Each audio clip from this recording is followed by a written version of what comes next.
wabarakatuh. Hai anak-anakku semua, bagaimana kabarnya hari ini? Semoga Anda semua selalu sehat walafiat dan tetap semangat untuk belajar meskipun masih pembelajaran dari rumah.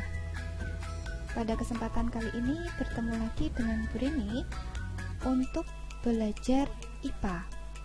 Nah, pada video pembelajaran kali ini Bu Rini ingin mengajak anak-anak untuk bersama-sama membahas mengenai adaptasi makhluk hidup yang ketiga, yaitu adaptasi tingkah laku. Pada video sebelumnya, anak-anak sudah mempelajari dua jenis adaptasi yang terjadi pada makhluk hidup. Yang pertama adalah adaptasi morfologi yang berkaitan dengan bentuk tubuh suatu makhluk hidup. Yang kedua itu adaptasi fisiologi yang berkaitan dengan fungsi khusus dari organ-organ tertentu yang dimiliki oleh makhluk hidup. Nah, selanjutnya pada pertemuan kali ini Bu Rini ingin setelah anak-anak menyimak dan mempelajari video ini, anak-anak dapat mengidentifikasi adaptasi tingkah laku pada tumbuhan dan hewan.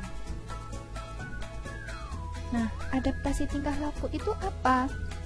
Adaptasi tingkah laku itu merupakan adaptasi yang dilakukan oleh tumbuhan atau hewan yang berupa perilaku tertentu.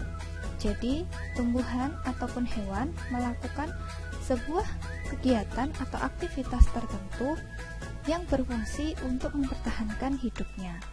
Nah, adaptasi tingkah laku itu terjadi pada tumbuhan maupun hewan.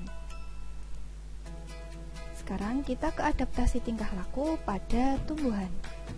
Ada beberapa tumbuhan yang bisa kita pelajari di mana beberapa tumbuhan tersebut melakukan adaptasi tingkah laku. Yang pertama itu ada putri malu. Kemudian ada pohon jati, kemudian padi dan jagung, lalu bunga pukul 4. Nah, apa saja adaptasi tingkah laku yang tumbuhan-tumbuhan ini lakukan? Kita simak selanjutnya. Yang pertama ada putri malu. Tentunya anak-anak sudah sangat familiar dengan tanaman putri malu karena tanaman putri malu ini tersebar sangat banyak di sekeliling kita. Di dekat rumah kita itu banyak sekali tumbuh putri malu. Nah, anak-anak sudah pernah mencoba menyentuh daun putri malu ini? Tentu sudah, ya kan? Nah, sebelum disentuh, putri malu ini biasa terbuka. Kemudian setelah disentuh, putri malu akan mengatupkan daunnya. Nah, tingkah laku putri malu ini termasuk ke bagian adaptasi tingkah laku dari tumbuhan. Jadi, putri malu itu akan mengatupkan daunnya ketika disentuh. Nah, tingkah laku putri malu ini itu dikenal dengan gerak seismonasti. Nah, macam-macam gerak tumbuhan ini nanti akan anak-anak pelajari di sekolah menengah pertama. Selanjutnya adalah pohon jati. Seperti yang sudah anak-anak amati sebelumnya, banyak sekali anak-anak yang sudah mengamati bagaimana pohon jati beradaptasi di musim kemarau. Yaitu pohon jati akan menggugurkan daunnya untuk mengurangi penguapan. Nah, istilahnya itu dikenal sebagai meranggas. Jadi, pohon jati akan meranggas atau menggugurkan daunnya di musim kemarau supaya pohon jati bisa menghemat air. Karena kita tahu daun itu merupakan salah satu bagian tumbuhan yang biasa terjadi penguapan atau evaporasi karena di daun itu terdapat stomata. Selanjutnya, padi dan jagung. Nah, padi dan jagung itu akan menggulungkan daunnya ketika cuaca panas atau terik di siang hari. Meskipun tidak sempurna menggulung bulat gitu ya, tetapi relatif tergulung seperti yang bisa anak-anak amati pada gambar. Tujuannya untuk apa? Tujuannya untuk mengurangi penguapan. Selanjutnya adalah bunga pukul 4. Mungkin beberapa dari anak-anak memiliki bunga pukul 4 ini di rumahnya, karena bunga pukul 4 itu biasa dijadikan sebagai tanaman hias. Nah, bunga pukul 4 itu akan dengan sendirinya itu mekar pada pukul 4 sore. Mengapa demikian? Karena bunga pukul 4 ini dapat mekar dipengaruhi oleh adanya cahaya matahari. Intensitas cahaya matahari di sore hari itu akan menyebabkan bunga ini dapat mekar tepat ataupun sekitar pukul 4 sore. Nah, gerakan bunga pukul 4 yang mekar pada sore hari ini dikenal dengan istilah fotonasti, yaitu gerakan yang dipengaruhi oleh cahaya matahari. Selanjutnya, kita ke adaptasi tingkah laku pada hewan. Ada 3 hewan yang akan kita bahas kali ini, yaitu bunglon, cecak, dan juga belalang sembah. Nah, apa saja yang akan dilakukan hewan-hewan ini untuk beradaptasi? Mari kita simak. Yang pertama adalah bunglon. Bunglon itu akan mengubah warna kulitnya sesuai tempat di mana ia berada, dan juga terkadang itu sesuai dengan suasana hatinya. Misalnya, ketika dia berada di ranting pohon yang berwarna coklat, bunglon mampu mengubah warna kulitnya menjadi mirip seperti ranting pohon itu. Karena apa?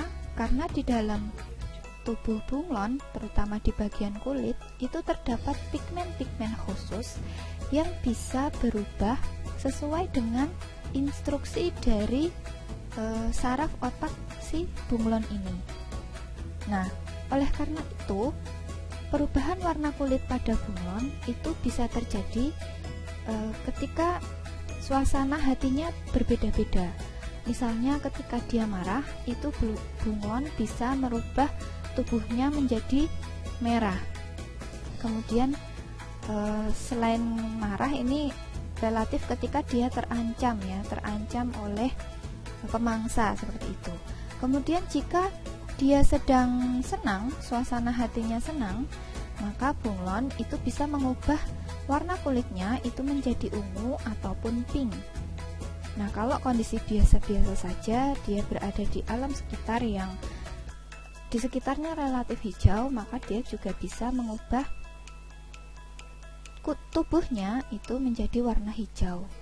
Nah, tingkah laku bunglon itu dikenal dengan istilah mimikri. Jadi, di sini bunglon itu bisa mengubah warna kulitnya dikarenakan di dalam tubuhnya atau di permukaan kulitnya itu terdapat pigmen khusus. Yang kedua, cecak. Cecak itu akan memutuskan ekornya saat terancam bahaya. Tentunya anak-anak pernah, mungkin sebagian dari anak-anak itu pernah melihat ada ekor cecak yang putus di hadapan anak-anak. Atau anak-anak pernah melihat kucing yang di sana sedang berburu cecak, yang akhirnya kucing itu menangkap cecak dan tiba-tiba si cecak memutuskan ekornya.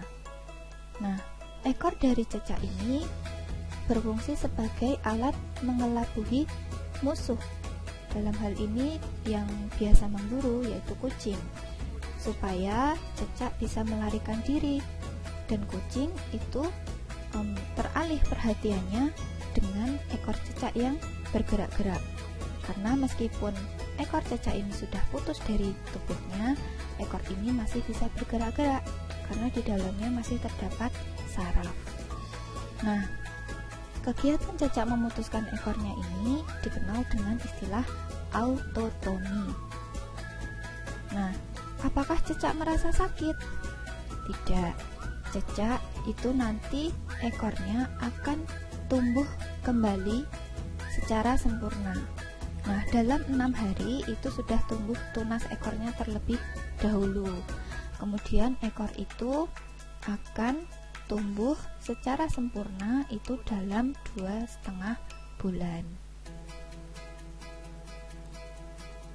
Yang terakhir adalah belalang sembah. Nah, belalang sembah ini berwarna hijau. Karena itulah dia ketika ingin menyelamatkan diri itu biasa hinggap di daun yang juga berwarna hijau. Jadi, belalang sembah itu suka menyamakan warna tubuh dengan warna daun ataupun warna tanaman di sekitarnya supaya ia tidak terlihat oleh mangsa. Basa Jawanya jaruh gitu ya. Jadi nggak terlalu kelihatan seperti itu. Nah, tingkah laku belalang sembah ini dikenal dengan kamuflase. Jadi, kamuflase ini berbeda dengan mimikri. Kalau mimikri itu hewan seperti bunglon dan juga reptil yang sejenis bunglon itu bisa mengubah warna kulit tubuhnya sendiri karena dia punya pigmen. Sementara kamuflase yang dilakukan oleh belalang sembah ini, dia hanya menyamakan saja warna tubuhnya dengan warna entah itu dedaunan atau tumbuh-tumbuhan yang ia hinggapi di sana, di sekitarnya. Jadi belalang sembah tidak mengubah warna kulitnya, dia hanya menyamakan saja warna tubuhnya dengan warna lingkungan sekitarnya. Itu kamuflase. Gitu ya. Baik, sekarang saatnya kita latihan soal. Anak-anak, Bu Rini harap untuk menuliskan soal beserta jawabannya karena nantinya bisa digunakan untuk belajar. Nah, soal yang pertama, mengapa pohon jati meranggas di musim kemarau? Yang kedua, bunga pukul 4 sore dapat mekar sekitar pukul 4 sore dikarenakan pengaruh adanya apa? Nomor 3, jelaskan perbedaan antara kamuflase dengan mimikri. Nomor 4, ekor cecak akan terputus dari tubuhnya di saat yang bagaimana? Baik, sekian dulu video pembelajaran IPA hari ini. Bu Rini berharap anak-anak lebih mengerti dan memahami beberapa adaptasi tingkah laku yang dilakukan oleh tumbuhan dan juga hewan, terutama yang di sekitar kita. Tetap semangat dan jaga kesehatan. Dari Bu Rini, bila ada salah pengucapan dan penyampaian, Bu Rini mohon maaf yang sebesar-besarnya. Wassalamualaikum warahmatullahi wabarakatuh.